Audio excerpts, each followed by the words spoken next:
During the summer weeks, instead of sermonizing and writing a longer sermon, I'm going to give a moment of teaching and highlight different pieces of the tefillah, and hopefully together we'll learn a little bit more about what the tefillah means, the individual prayers, our liturgy, and how we're supposed to do it. So this week, in the Rabbinical Assembly's email chat, there was a discussion of Kaddish and its purpose and how we understand it as a community. And I thought that's an excellent place to start. So I'm sure you noticed that multiple times throughout the service, we rise and we recite these words, Yitgadal v'Yitgadash Shemei Rabbah, and we recite a Kaddish in many different forms.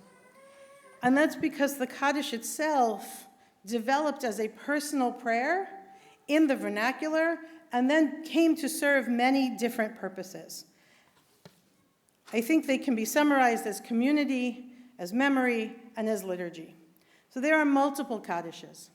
There is a Chatzi Kaddish, which links various sections of the tefillot, of the prayers. There is the Kaddish Shalem, so the full Kaddish, which marks the end of an essential section of prayer. So we finish Pesukei de Zimra, the introduction, we move into the main part of our service. We have a full Kaddish there. We, of course, all are familiar with the mourner's Kaddish, Kaddish Yatom, which is considered to be a full Kaddish, even though it's missing a verse. A special version called the burial Kaddish, which is almost unheard of today, but was a specific Kaddish with different words that was recited on the graveside. And then Kaddish de Rabbanan, which is recited after a public lesson, but one of intense study. And there's even another special Kaddish that's when you finish a large portion of study, an entire Masechet of Mishnah or Talmud, we have a Kaddish for a siyum that is recited by the person or persons who have completed this. If you look at the Kaddish, and we're going to turn to it in a moment on page 354 when we continue with our prayer, you may notice the language does not sound like most of our prayers. When I was starting rabbinical school, to me, and before when I was younger, to me I always said, Aramaic sounds a little like Hebrew Pig Latin. It all ends the same way. It doesn't have the same flow as Hebrew. And the reason it's there is it was written as a personal prayer. This was a prayer everyone said. So it was written in the language that everyone spoke. Nowadays, Aramaic is very hard for most of us to break into. But at the time, it would have been to the people reciting it like us reciting a prayer in English from our heart. It's a prayer that doesn't have anything to do with the service itself, with mourning, with community, but rather it's a praise of God.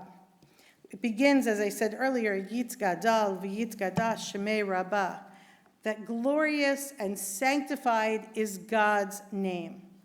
This idea fit as a way to thank God for being in the moment. Thanking God for the opportunity to learn, thanking God for the opportunity to pray.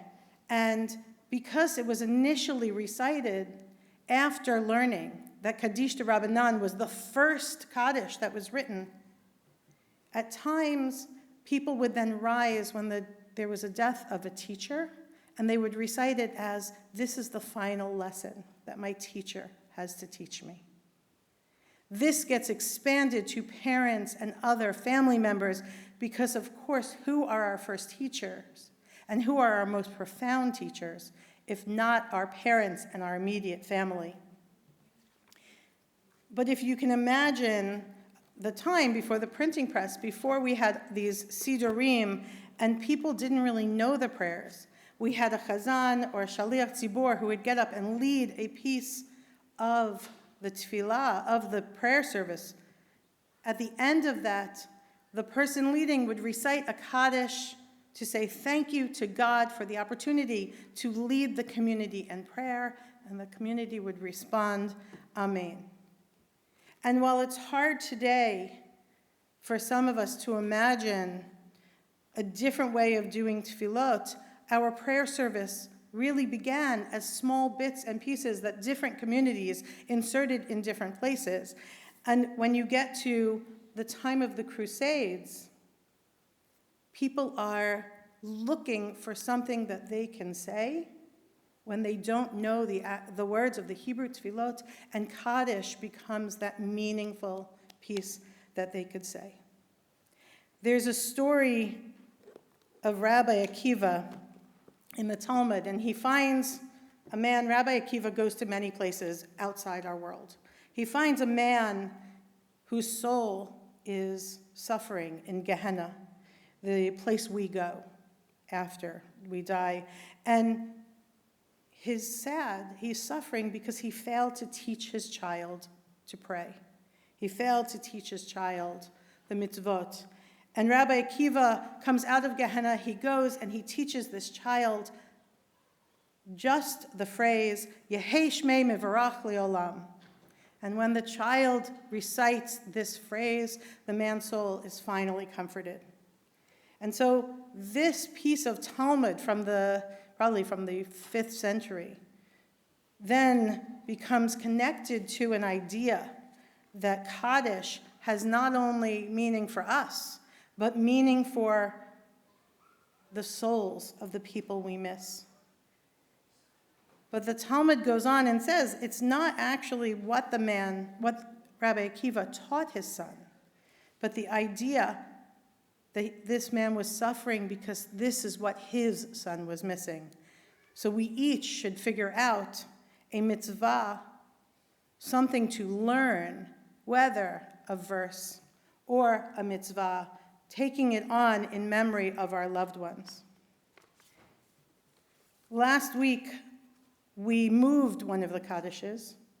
We didn't have a minyan when we immediately started, and so we shifted it to later in Psukei de Zimra when we had our minyan and when we came to a natural break, transitioning from some of the Psalms into the next section of Psukei de Zimra.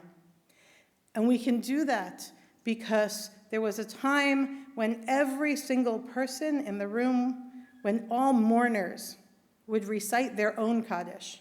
Can you imagine, especially in the time of the Crusades, everyone who has to say Kaddish as a mourner having their own section in their own moment to stand and say Kaddish before the community? Our service would be as long with just Kaddish as it would have been with the tefillot themselves. And so eventually, in the 1920s, as Sidurim were edited more and more, and as they were being edited by different groups, either movements or cultural groups, Sephardic Siddur, a Portuguese Siddur, an Italian Siddur, as this was happening, more and more communities began to look at different customs from different communities. And at that time, people said this is becoming what's called a tircha de tzibur, a burden upon the community. And so they decided to follow the tradition of the Sephardic community, which was to do Kaddish all together. And so these things, these Kaddishes, are our bookmarks. They are moments to comfort us. They are times when we come together as a community, when we are lost for words and we have these words to say instead. And so they've become a comforting mantra, whether they're halachic or historic. And so, with the end of this, we will continue with our Kaddish, a Chatzi Kaddish, linking the end of our Haftarah to our Musaf prayers as we rise as able. Page 354.